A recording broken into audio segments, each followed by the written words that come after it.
We're here with Veronica Vasicka. Veronica, hello. Hello.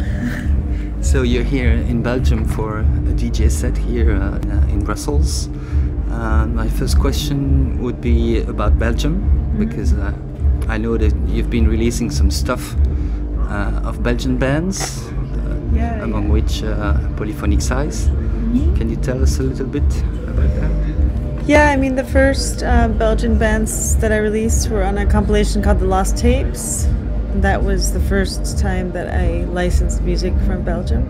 And it was Linear Movement and Autumn, which is Peter Bond from Twilight Ritual. He does Twilight Ritual. He was in a split second later on. But these were the first bands that he did before. Split second. And a lot of them were only released on tape. And yeah, I really loved the Belgian sound at that point. And so I ended up doing a full album of Autumn material. That's the band that he did in 1982. And then another album of Linear Movement, which is another one that he did with, and there's some female vocals in that one. It's really great. And then Polyphonic Size. Yeah, Polyphonic Size was the most recent Belgian project. And I also did Pas de Deux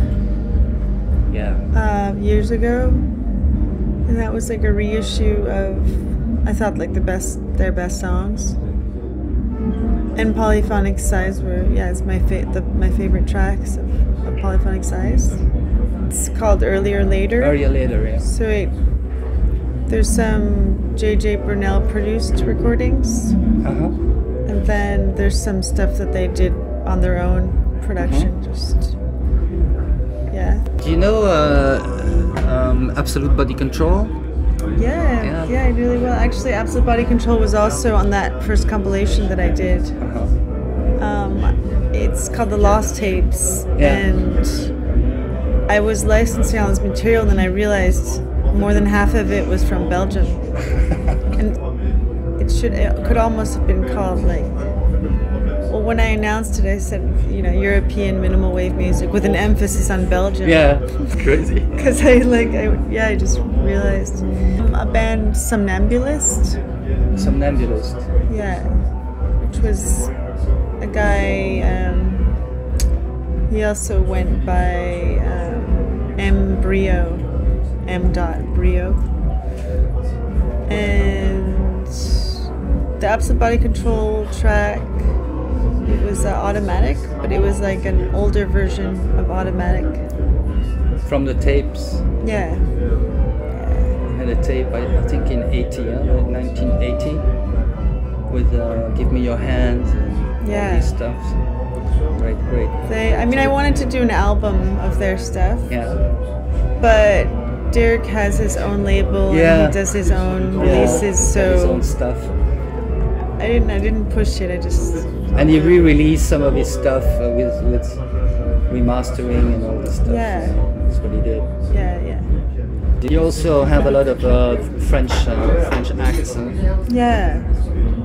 You sort of do? Yeah, do. I mean, it's too bad one of them passed away. Also, Oppenheimer Analysis, it's too bad. Yeah. Martin Lloyd. Yeah. It's also very recent, last year. Yeah, I think it was like April. I like the Mark II. Oppenheimer Mark II is nice as well. I like it. It's different, but I like it. It's more OMD-ish. It's good. I think that I prefer the older productions. Yeah, me too. Rather than if I hear that it's digital sound. In Holland, you did Das Ding, which was a very big,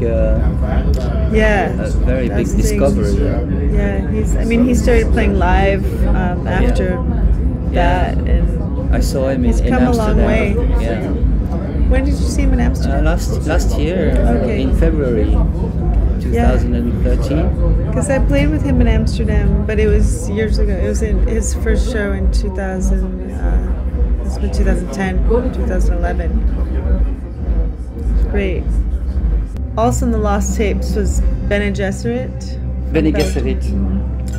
From Belgium, Ellen Neff. And he, I mean, I really like him for everything he did with his label, Insane Music, and because when I started my label, I was really inspired by those compilations, music for insane music for insane people. And the Neon Judgment. Yeah. Or also on this this is the heavy Belgian compilation that I was telling you about. Yeah. Yeah. And then Elisa Wout. Elisa Wout, yeah, of course, I remember. There was this one track I heard that I just got so obsessed with, that Russia track. Oh yeah. It's like a slow, melodic, really beautiful. It's just really minimal. I mean, it's not like any of her other stuff. You know Telex? Yeah, yeah. They might have some old stuff as well. Yeah, maybe. Maybe. Yeah, and I think I'm interested in maybe the lesser known bands. And how do you see the scene evolving right now? What is your... I know it's a very tricky question. How do you see the evolution? Well, what I'm doing with the new label City Tracks is almost doing projects that are influenced by the older sound. Yeah. But not retro, not trying to be like... Not nostalgic. Yeah. Like the KVB. Yeah. That was a good one. Yeah, yeah. Did you do something with Medio Mutante as well? I did, yeah, a long time ago. That was like the first record that we did together. And I mean, the first new material on City Tracks. And yeah, I mean, they were a great trio from Texas, but now, I mean, they're not together anymore. Yeah, I know. I'm a friend of Mariana. And she DJ'd here too, right? Yeah, she DJ'd at my party. Okay, nice. At our party. Yeah. It's called Darkotech. Mm-hmm. Yeah, she did a DJ set for us. Yeah. It's great. That's so great. Yeah. And now she's doing Bone, huh? So her and Jose, they were in Media together with one other guy. They're doing Bone. Yeah. Yeah, it's nice. Yeah, it's great. Any new stuff coming? I saw you were doing something with the guy from Cabaret Voltaire. Yeah, we're doing this Richard H. Kirk. It's a 4-song EP. It's really incredible stuff, actually. It's from way back. Some from 79, from 82, and from 87. Oh, looking forward to it. And I mean, I was asking him about this one particular one from 82 because I always play it. And he said that that created, it was like the blueprint for Cabaret Voltaire for the way he set up his, the equipment, the drum machines and synths. And you can hear it in the song. It has this, it's a bit Cabaret Voltaire. Uh-huh. So yeah, and I'm really excited. And what about your stuff? When are you going to release something? My own stuff? It's a secret. It's not really, but it's just there's so much material because before I started the label, I was just recording my own stuff all the time. Yeah. So it's just about organizing it. Yeah. But it'll come out. There's some recordings from around 99 that will come out later this year. Uh-huh. On another label, Downwards, out of the UK. Oh. And so it's gonna be a full LP? It'll be a few songs. Few songs. Yeah. You have a title? No scoop. But no, I was playing it for this new one. It's a little more kind of atmospheric, industrial weirdness. It's like, I wouldn't say it's for the dance floor. I mean, it could be mixed with something else. But there's affected vocals and yeah, you'll hear. You singing or yeah. Yeah. Oh, great. Yeah. No, because I was going through all these archives, and it's my boyfriend who runs Downwards, and he heard me playing it, and he was like, "What is this?" And he thought it was from now. And I said, "Oh, this is like old stuff I did. This is from 1999." And he was like, "This is exactly what's right now. You should put it out right now." Great. So yeah, it does make a lot of sense when I hear it now.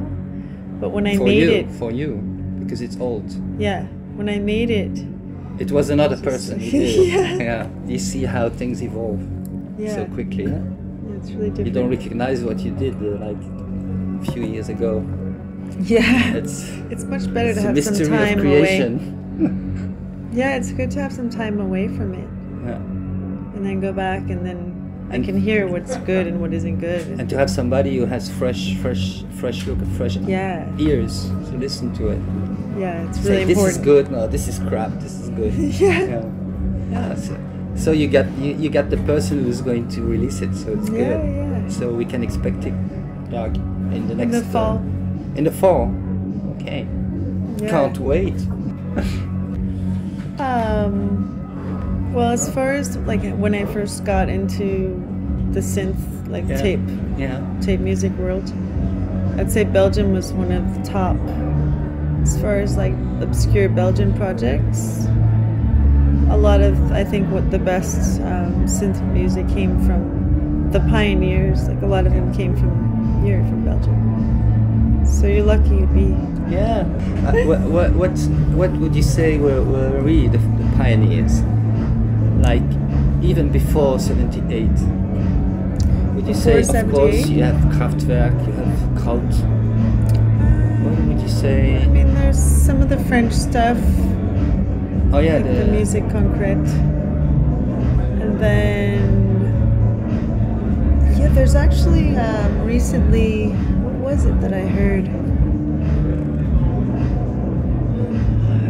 I'm not remembering right now, but there's some incredible Japanese stuff from around '76 that I think is way ahead of its time. Yeah. Would you say also John Carpenter? 75. Yeah, definitely. Some of his stuff is Yeah. amazing. Yeah, I love it. And then John Fox with the Travox, 76, 77. Yeah, definitely. I had an interview with him. Oh, you did? We did an interesting discussion about Hiroshima Mon Amour being the first new wave synth song ever. Oh, wow.